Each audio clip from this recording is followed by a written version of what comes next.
Imagina que et paguen fins a 100.000 euros per votar a favor de la independència del teu país. Doncs això ja està passant, però no a Catalunya, sinó a Groenlàndia. I és Donald Trump qui la vol comprar. Groenlàndia és un territori danès amb dret reconegut a l'autodeterminació des del 2009. I ara mateix, un dels majors objectius de Donald Trump, que compta amb fins a 3 plans per fer-se amb ella.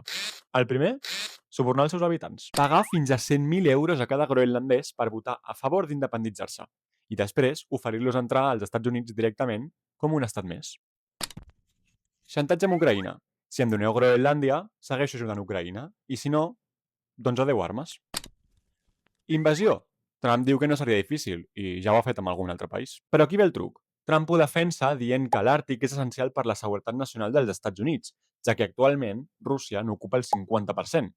Però sabem que realment Rússia no és la seva prioritat, perquè si ho fos, faria coses molt diferents a Ucraïna. A més, Trump ja té tropes a Groenlàndia des del 1951 amb el permís de Dinamarca.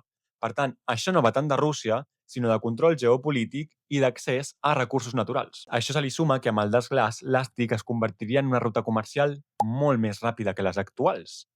Per tant, aquí el canvi climàtic també hi té molt a veure. I és que, evidentment, es trigaria menys donant una volta per aquí dalt que l'actual fent tota la volta per aquí. Mentrestant, la UE no fa res.